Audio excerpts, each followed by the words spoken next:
Hello everyone, welcome back to my channel. কেমন আছো সবাই? আশা করবো সবাই খুব ভালো আছো, সুস্থ আছো। আমার চ্যানেলের নতুন একটা পর্বে তোমাদেরকে আরও একবার স্বাগত জানাচ্ছি। সংসারের কাজগুলো যদি একটু টিপস মেনে করতে পারি, সংসারের কাজগুলো কিন্তু অনেকটাই সহজ হয়ে যায়। তো তার জন্য দেখে নেওয়া যাক আজকের পরপর বেশ কয়েকটা টিপস। তো আশা করছি আজকের প্রত্যেকটা টিপসই তোমাদের ভালো লাগবে। টিপসগুলো ভালো লেগে থাকলে লাইক কমেন্ট শেয়ার করো। তো চলো দেখে নেওয়া যাক আজকের প্রথম টিপস। দেখো বন্ধুরা, আজকের প্রথম আইডিয়াটা যেটা আমি তোমাদের সঙ্গে শেয়ার করব, তো আমি এখানে একটা পুরনো বেড কভার নিয়েছি। বাড়িতে যে বেড কভারগুলো আমরা ব্যবহার করে থাকি সেগুলো একটু আধটুকু পুরনো হয়ে গেলে কিংবা কালার ছুটে গেলে এই বেড কভারগুলো আমরা কোনো কাজে ব্যবহার করি না, হয়তো কোনো ডাস্টিং করার কাজে কিন্তু এগুলো ব্যবহার করে থাকি। তো নাহলে কিন্তু অযথা বাড়িতে বেকার বেকার এই বেড কভারগুলো পড়েই থাকে। তো এই রকম দেখে পুরনো একটা বেড কভার আমি নিয়েছি। তো এই বেড কভারগুলো বাড়িতে অযথা আমরা না রেখে কিন্তু একটু বুদ্ধি খাটিয়ে এই বেড কভারগুলোকে কিন্তু পুনরায় আমরা ব্যবহার করে নিতে পারি। ফ্রিতে কত সুন্দর একটা জিনিস আমরা কিন্তু রেডি করে নিতে পারি। তো প্রথমে কি করছি, বেড কভারটাকে একটু পাকিয়ে আমি রাউন্ড শেপে গোল করে নিচ্ছি এইভাবে ধরে। ঠিক ভিডিওতে যেরকম তোমরা দেখছো ঠিক এরকম করে আমি বেড কভারটাকে পুরো একটা যেমন পাগড়ি তৈরি করে না সেরকম টাইপের একটু বিড়া টাইপের করে নিলাম। তো এরপরে প্রয়োজন হবে একটা পুরনো গেঞ্জি। চাইলে তোমরা নতুন গেঞ্জিও কিন্তু এখানে ব্যবহার করতে পারো। তো যাই হোক, একটা গেঞ্জি নেবে, ছেঁড়া যেন না হয়, মোটামুটি একটু যেন ভালো থাকে। তো সেরকম দেখে একটা আমি গেঞ্জি নিয়েছি। আর গেঞ্জিটা দেখো উল্টো করে নিয়েছি। তো উল্টো করে নেওয়ার পরে উপরের দিকে যে খোলা অংশটা আছে, গোলার দিকের অংশটাকে আমি এখন বন্ধ করে দেব। আর বন্ধ করার জন্য একটু হাত দিয়ে কুচকুচ করে আমি ধরে নিলাম। ধরে নেওয়ার পর এটাকে একটা দড়ির সাহায্যে টাইট করে বেঁধে দিচ্ছি। তোমরা চাইলে কিন্তু এটাকে একটু গার্ডার দিয়েও আটকে নিতে পারো। তো যাই হোক, একটু টাইট করে খুব শক্ত করে এখানে আমি একটা বাঁধন দিয়ে দিলাম। তো বাঁধনটা দিয়ে দেওয়ার পরে গেঞ্জিটাকে এবার আমি সোজা করে নেবো, ঠিক আছে? তো এবার আমি উল্টো করে নিলাম, গেঞ্জিটাকে সোজা করে নিলাম। সোজা করে নেওয়ার পর দেখতে পাচ্ছ একটা পকেটের মতন তৈরি হয়ে গেছে। তো এই যে পকেটটা তৈরি হলো, তো এর মধ্যে আমি বেড কভার যেটা আমি পাকিয়ে গোল করে বিড়ার মতন করে রেখেছিলাম, তো সেটাকে এর মধ্যে দিয়ে দিলাম। একটু চেপে চেপে দেবে খুব সুন্দর করে, যাতে জিনিসটা দেখতে ভালো লাগে। তো সেই জন্য একটু হাত দিয়ে চারপাশে একটু চেপে সাইজ করে নেবে। সাইজ করে নেওয়ার পর দেখো এপাশে গেঞ্জির যে নিচের দিকের পার্টটা, তো সেটা কিন্তু খোলাই থেকে যাচ্ছে। তো এটাকে আমি এখন কোনো দড়ি কিংবা গার্ডার দিয়ে বেঁধে দেবো। তো বেঁধে দেওয়ার আগে যেটা করব, যেমন আমরা শাড়িতে কুচ করি, তো সেরকম করে একটু কুচকুচ করে এটাকে ধরে নেবে, যাতে ভাঁজগুলো দেখতে ভালো লাগে। তো এবার দেখো আমি গার্ডার দিয়ে আটকে দিলাম, আর কত সুন্দর একটা ফুল মতন কিন্তু রেডি হয়ে গেল। তো এরকম বানিয়ে বিনে পয়সা দেখো একটা আমার কুশন রেডি হয়ে গেল কত সুন্দরভাবে। এটা যদি এরকম বানিয়ে দুটো তিনটে যদি আমরা কোনো সোফাতে কিংবা বিছানাতে রেখে দিই, দেখো বন্ধুরা, দেখতেও কিন্তু অনেকটা ভালো লাগবে। আর সেই সঙ্গে পুরনো বেড কভারগুলো কিন্তু আমাদের ব্যবহার করাও হয়ে যাবে। অযথা এদিক ওদিক বেড কভারগুলোকে না ফেলে রেখে এইভাবে কিন্তু ফ্রিতে একটা খুব সুন্দর জিনিস কিন্তু আমরা বানিয়ে ফেলতে পারি। কোনো খরচই করতে হলো না, কত সুন্দর একটা কুশন কিন্তু আমাদের রেডি হয়ে গেল। তো আশা করছি আজকের প্রথম টিপসটা বা আইডিয়াটা তোমাদের অনেক ভালো লাগবে। ভালো লাগলে একটা লাইক করে দিও। দেখো বন্ধুরা, চলে এলাম আজকের পরবর্তী টিপসে।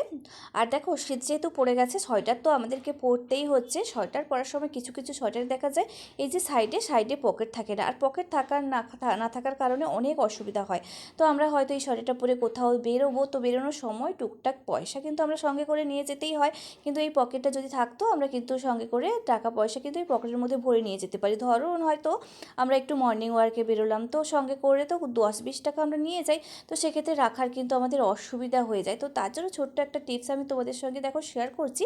তো নিয়ে নিতে হবে একটা জুয়েলারি ব্যাগ। তো এরকম ছোট্ট দেখে একটা জুয়েলারি ব্যাগ নিতে হবে। আর এই ধরনের ব্যাগগুলো কিন্তু আমাদের প্রত্যেকের বাড়িতেই থাকে। যখন আমরা গয়না কিনতে চাই, জুয়েলারি ব্যাগগুলো তো আসেই, আর অযথা বাড়িতে আমরা ফেলে রেখে দিই। তো অযথা না ফেলে রেখে দিয়ে এইভাবে কিন্তু ছোটো ছোটো কাজে কিন্তু আমরা ব্যবহার করতে পারি। কত সুন্দরভাবে একটা সেফটি পিনের সাহায্যে আটকে নিলাম। কোনোভাবে বাইরে থেকে এটা বোঝাও যাচ্ছে না যে ভেতরে জুয়েলারি ব্যাগ রয়েছে।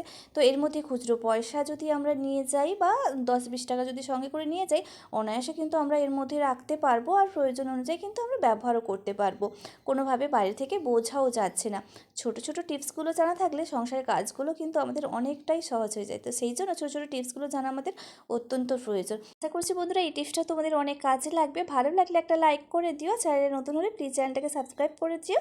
চলে যাচ্ছি বন্ধুরা পরবর্তী টিপসে। তো দেখো বন্ধুরা, বাড়িতে যখন কোনো পুজো হয় কিংবা কালী পুজোর সময় আমরা প্রত্যেকেই বাড়িতে এ ধরনের মাটির প্রদীপ জ্বালিয়ে থাকি। পুজো শেষ হয়ে যাওয়ার পরে এই মাটির প্রদীপগুলোকে আমরা গুছিয়ে রেখে দিই পরের বছরের জন্য। এছাড়া দেখো বন্ধুরা, এই মাটির প্রদীপগুলোকে কিন্তু বিভিন্ন কাজে ব্যবহার করা যায়। তো আজকের একটা আইডিয়া আমি তোমাদের সঙ্গে শেয়ার করব। তো তার জন্য নিয়ে নিয়েছি দুটো মাটির প্রদীপ। আর সেই প্রদীপটাকে দেখো আমি লবণ দিয়ে ভরে দিলাম। তো আমরা তো রান্নাতে যে সাদা লবণ আমরা ব্যবহার করি, তো সেই লবণ আমি দিয়ে দুটো প্রদীপকে ভরে নিয়েছি।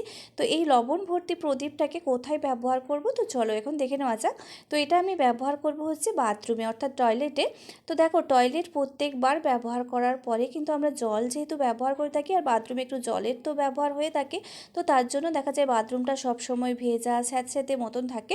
বন্ধুরা এই টিপসটা তোমরা অ্যাপ্লাই করতে পারো। এইভাবে করে মাটির প্রদীপের মধ্যে কিছুটা লবণ ভরে তোমরা বাইরে বাথরুমে বা টয়লেটে কোথাও এক কোণাতে রেখে দেবে। দেখবে এই যে ভেজা স্যাঁতস্যাঁতে ভাবটা, এটা কিন্তু লবণটাই অ্যাবজর্ব করে নেবে। বাথরুমটা কিন্তু অনেকটাই শুকনো থাকবে আর সেই স্যাঁতস্যাঁতে ভাবটা কিন্তু থাকবে না। তো সঙ্গে সঙ্গে তোমরা কিন্তু রেজাল্টটা দেখতে পাবে না, 2-4 দিন রাখার পরে বুঝতে পারবে লবণটা এরকম ভেজা হয়ে গেছে আর যে স্যাঁতস্যাঁতে আর্দ্রতা সেটা কিন্তু এই লবণটাই অ্যাবজর্ব করে নিয়েছে। তো তারপরে লবণটা মানে এরকম ভেজা ভেজা মতন হয়ে গেছে। তোমরা কিন্তু বারবার এটাকে যখন দেখবে লবণগুলো ভেজা ভেজা মতন হয়ে গেছে, তখন এই লবণটা চেঞ্জ করে দিয়ে আবার পুনরায় লবণ এখানে দিয়ে দেবে। প্রদীপটা কিন্তু বারবার তোমরা একই প্রদীপে ইউজ করতে পারবে। তো বন্ধুরা চলে এলাম হচ্ছে আজকের পরবর্তী টিপসে। তো ধূপ সেটা ঠাকুর ঘরে হোক কিংবা আমাদের রুমের মধ্যে যেখানেই আমরা ধূপ জ্বালি না কেন, ধূপ জ্বালানোর আগে এরকম যে ধূপের স্ট্যান্ডটা আছে, তো স্ট্যান্ডটাকে যদি আমরা কোথাও কোনো কিছুর ওপরে আমরা রেখে দিই, এরকম প্লেট কিংবা হচ্ছে পাথরের যখন কাজ হয় পাথরের টুকরো, তো এরকম জায়গায় যদি রেখে দিই তাহলে এই যে ধূপ জ্বালানোর পরে ধূপের যে ছাইটা, এই ছাইটা নিচে যে পড়বে, তো সেই তখন মেঝের মধ্যে যদি রাখি তাহলে মেঝেটাকে কিন্তু আমাদেরকে এক্সট্রা করে পরিষ্কার করতে হয়। কিন্তু এরকম প্লেটের মধ্যে যদি রেখে দিই কোনো কিছুর ওপরে, তাহলে এক্সট্রা করে আমাদেরকে আর পরিষ্কার করতে হবে না। খুব সহজেই কিন্তু গুঁড়োগুলো বাইরে ফেলে দিলেই কিন্তু জায়গাটা একদম পরিষ্কার হয়ে যাবে। তো দেখো বন্ধুরা পুরনো চুড়ি, তো এরকম দেখে আমি বেশ কয়েকটা চুড়ি নিয়েছি। তো এই যে মেটালের চুড়িগুলো ব্যবহার করতে করতে কালার চটে যায়, কিংবা এই যে স্টোন বসানো চুড়িগুলো, এই চুড়িগুলো স্টোন উঠে গেলে এই চুড়িগুলো কিন্তু আমরা অযথা ফেলে দিই। তো সেরকম দেখে আমি বেশ কয়েকটা চুড়ি এখানে নিয়েছি। একটু বড় সাইজের চুড়ি নিলেই কিন্তু কাজটা আমাদের অনেকটা সুবিধা হবে। তো আমি এই জন্য আমার যে চুড়িগুলো সেগুলোই নিয়েছি। বাচ্চাদের চুড়ি নিলে একটু মানে যে জিনিসটা ছোট হয়ে যাবে, তো এরকম বড় দেখে একটু চুড়ি নিতে হবে। আর কিছু সেফটি পিন নিয়েছি, আর সেফটি পিনের সাইজটা একটু বড়ই রেখেছি, কারণ যাতে দুটো চুড়ির মাঝখানে একটু ডিফারেন্স থাকে, একটু খানিকটা জায়গা থাকে। তো সেই জন্য আমি বড় দেখে সেফটি পিন নিয়েছি। তোমরা চাইলে একটু মিডিয়াম সাইজের যে সেফটি পিনগুলো সেগুলো কিন্তু তোমরা এখানে ব্যবহার করতে পারো।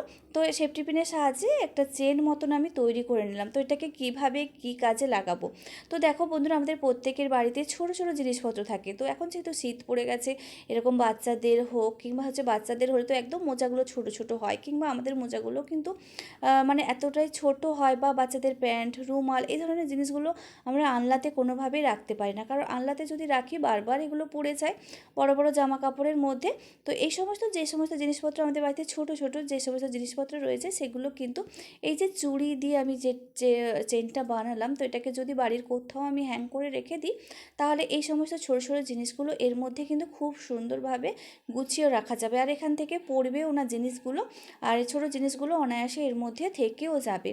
আর এদিক ওদিক পড়ে যাওয়ারও কিন্তু ভয় থাকবে না, খোঁজারও কিন্তু সমস্যা থাকবে না। তো এইভাবে করে রাখলে দুটো লাভ, তো ছোটো জিনিসগুলো এদিক ওদিক হারিয়ে যাবে না, তো তার ফলে আমাদের খুঁজতেও কিন্তু অনেকটাই সুবিধা হবে, জিনিসগুলো গুছিয়েও কিন্তু আমরা এইভাবে সুন্দর করে রাখতে পারবো। তো আশা করছি এই আইডিয়াটা তোমাদের অনেক কাজে লাগবে। তো কোন টিপসটা সবথেকে বেশি ভালো লাগলো অবশ্যই একটা কমেন্ট করে জানিও। টিপসগুলো যদি ভালো লেগে থাকে লাইক কমেন্ট শেয়ার করতে ভুলো না বন্ধুরা। চ্যানেলে যদি নতুন হয়ে থাকো তাহলে এই ধরনের ছোটো ছোটো টিপসের ভিডিও পাওয়ার জন্য চ্যানেলটাকে সাবস্ক্রাইব করে দিও। তোমরা ভালো থেকো, সুস্থ থেকো, দেখা হচ্ছে তোমাদের সঙ্গে পরবর্তী এক ভিডিওতে।